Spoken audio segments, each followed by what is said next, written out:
Hi everyone, Sandra Madaffrey with another installment on seeds, and today it's all about diet and why we need a nice, healthy, balanced diet in order to improve our neuroplasticity and also create brain health.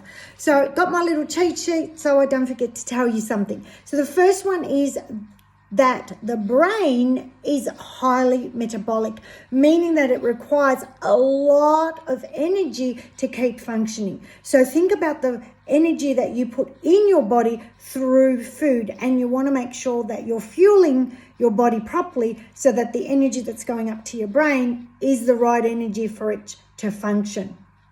Also, there are many neurotransmitters such as serotonin and dopamine which play absolutely crucial point in your moods, and they also come from different foods. So have a look at what kind of foods will create better moods for you.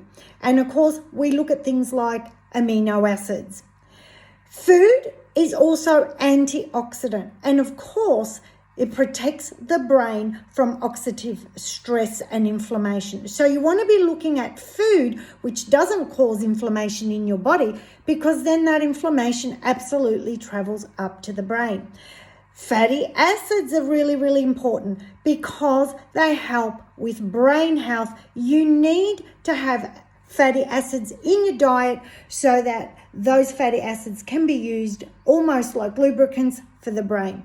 Vitamin B is really, really important because it plays a really important role in brain function. So there's lots of different vitamin Bs, B6, B9, folate, and all those sorts of things. So this is why you need to have a really good mix of fruit and veggies. Also things like vitamin C, vitamin E, zinc, magnesium, and all of those are beneficial for neural communication, and it protects from cell damage. So really, really important to make sure you're getting enough vitamin C's. And as soon as I think of vitamin C, I think of oranges. Protein is really, really important as well, because protein helps with amino acid production, and it helps to build and repair your neural connections.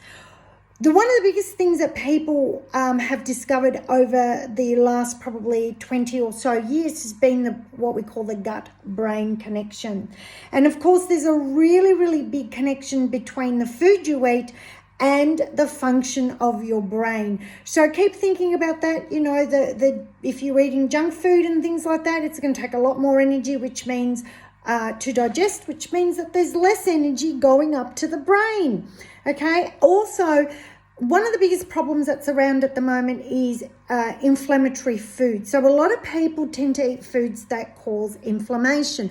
Now, of course, you got to remember that if you're got chronic inflammation in your body, it's also going to be impacting your brain. So there's an actual link between inflammatory diseases and brain health and neurodegeneration. So have a look at that, because you need to have anti-inflammatory foods, fatty fish, berries, leafy greens. I love the next one.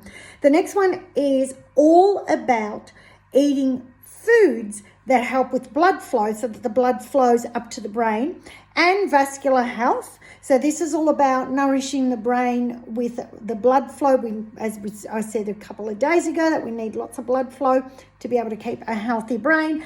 And some of the ways you can do that is by eating berries and dark chocolate. Imagine them together. Very, very yummy. So healthy food is sometimes not what you think. Because if I said chocolate, people would think chocolate isn't healthy, but dark chocolate is really, really good for you. Okay, and the last one is making sure that you have a well-balanced portions every day of carbohydrates, proteins, and fats, and that you keep them all balanced to what it is that you need. Of course, if you're wanting to know more information, you need to go and see a dietitian or a nutritionist who can actually see what it is that you need.